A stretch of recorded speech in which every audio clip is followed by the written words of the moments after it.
Hello everyone, আসসালামু আলাইকুম। This me Malima Fushan, welcome to Mahir Maliya blog. So guys, আজকে আমি অনেক দিন পর একটা নতুন ভিডিও নিয়ে চলে আসলাম। সো আজকে দেখাবো যে বর্ষাকালে আমার দিনগুলো কেমন যাচ্ছে। সো ভিডিওটি যদি ভালো লাগে অবশ্যই কিন্তু like, comment, share and subscribe করবা। সো যাই হোক, বেশি কথা না বাড়িয়ে ব্লগটি শুরু করা যাক। সো আমি ঘুম থেকে উঠেই দেখি যে আম্মু সেই দিন রাতে অনেক বৃষ্টি হয়েছিল, সেই কারণে আম্মু খিচুড়ি রান্না করেছে। অ্যান্ড খিচুড়ি আমার শুকনাটা বেশ ভালো লাগে। সো তোমাদের কেমন লাগে খিচুড়ি অনেকে বলবা। অ্যান্ড এইখানে টিভিতে দেখতেছিলাম যে পুরা বাংলাদেশ একদম ডুবে যাচ্ছে এমন অবস্থা। অ্যান্ড আমরা সবাই ওনাদের জন্য খালি প্রে করব।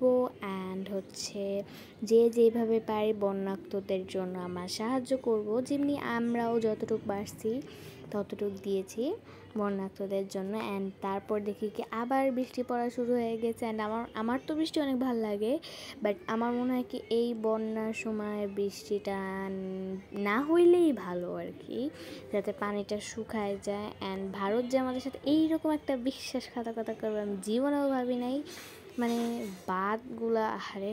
সো তারপর আমি ছাদে যাই। অ্যান্ড এইখানে আম্মু কিছু গাছ লাগাবে। এইগুলা ডাটিগুলা যদি লাগায় না, তোমার মনে করো তারপর থেকে ওই যে ওই শাকটা হয়। তো আমরা ছাদে বিভিন্ন জায়গায় লাগাইছিলাম। অ্যান্ড এখানে দেখছিলাম যে আমার গোলাপ ফুল গাছে ফুল ফুটেছে। বর্ষাকালে সবসময় আমার গোলাপ ফুল গাছে ফুল দিয়ে একদম ভরে থাকে। অ্যান্ড গাইস, তোমরা বর্ষাকালে কে সবচেয়ে বেশি বৃষ্টিতে গোসল করে বলো তো?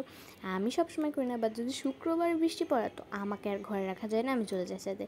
অ্যান্ড এই গাছটা একদম 12 মাসই ফুল দিয়ে ভরে থাকে। অ্যান্ড এত সুন্দর লাগে। আমি দেখছিলাম এটার মাঝখানে আবার কী জানি একটা গাছ গজেছে।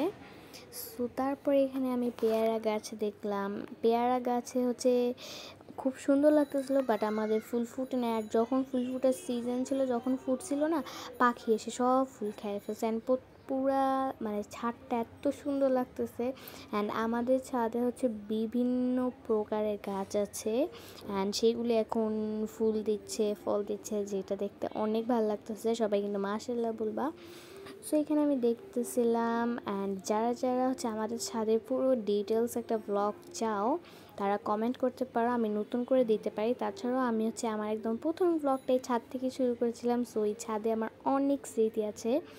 সো তারা চাইলে দেখে আসতে পারো। অ্যান্ড তোমরা সবাই যারা যারা এই গাছগুলোর নাম জানো বলে দিবে। আমি অনেকগুলো নাম জানি আর অনেকগুলো নাম ভুলে গিয়েছি, বাট অনেকগুলো নাম মনে পড়তেছে না। অ্যান্ড এইটা দেখতে এত সুন্দর লাগছিল, ওয়াও। অ্যান্ড এই গাছটাও দেখতে অনেক সুন্দর লাগতেছিল, উফ, এত সুন্দর। এই গাছটা না একটু কমই ফুল দিয়েছে, অন্য সময় আরও বেশি ফুল দেয়। অ্যান্ড এই গাছটাকেও আমি দেখছিলাম, ভীষণ সুন্দর লাগছিল। সো যাই হোক, তারপর আমি ছাদে আরও অনেকক্ষণ থাকি। অ্যান্ড এত ভালো লাগছিল পরিবেশটা, বাতাস হচ্ছে। অ্যান্ড তারপর আমি দেখি আমাদের পেঁপে গাছে অনেকগুলো পেঁপে হয়েছে। অ্যান্ড আমাদের ছাদে খালি একটা পেঁপে না, প্রায় 3-4টা পেঁপে গাছ। যেমনি এই গাছটার পিছনেই কিন্তু আরেকটা পেঁপে গাছ আছে, তোমরা দেখতে পারতেছো। অ্যান্ড এইখানে আমি দেখলাম যে আমও হয়েছে আমাদের আম গাছে। অ্যান্ড কাঁচা আমটা যে আমার কত ফেভারিট আমি বলে বোঝাতে পারবো না।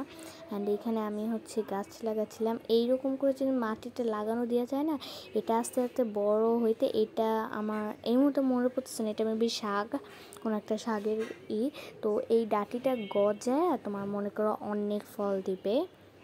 সো তারপর আমি পড়তে বসি। অ্যান্ড আমি এই ভিডিওটা অনেক বেশি ফাস্ট করে দিয়েছিলাম। অ্যান্ড তারপর পড়া শেষ করে লিখে। অ্যান্ড আমি কী পরিমাণ ফাস্ট করছি তোমরা জাস্ট আমার ভিডিওটা দেখেই বুঝতে পারবে, কারণ কি এতক্ষণ যদি রাখি তো বেশি ভালো লাগবে না। অ্যান্ড এই জায়গায় আমি সবচেয়ে বেশি ফাস্ট করে ফেলছিলাম, চোখের পলকে জায়গা। অ্যান্ড তারপর আমি আমার ইংলিশ লেখাটা শেষ করি। অ্যান্ড তারপর আবার বৃষ্টি পড়তেছিলো। সো আমি ছাদে যাই অ্যান্ড গোসল করি বৃষ্টিতে। অ্যান্ড তখন আমি একটা ফুল ছিঁড়ে নিয়ে আসি। অ্যান্ড জাস্ট গাইস, ওয়াও, এত সুন্দর লাগতেছিল। বাট এটা একটু ঝরার পর্যায়ে ছিল, তাই আনছি, নয়তো আমি ফুল ছিঁড়ি না। ফুল ছিঁড়ে কী করব, গাছে থাকলেই বেশি সুন্দর লাগে। সো তারপর আম্মু দেখি সরিষা ইলিশ রান্না করতেছিল। এইখানে আমরা প্যাকেটের যে রাঁধুনি মশলাটা ওইটা ব্যবহার করেছি।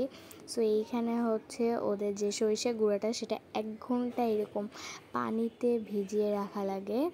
সো আমরা যেটা করলাম এটা পুরোটা দিয়ে একদম মাখায় নিলাম অ্যান্ড তারপর এটা আমরা 1 ঘন্টা হচ্ছে পানিতে ভিজিয়ে রাখলাম অ্যান্ড এইটা দিয়ে এত সুন্দর একটা ঘ্রাণ আসে।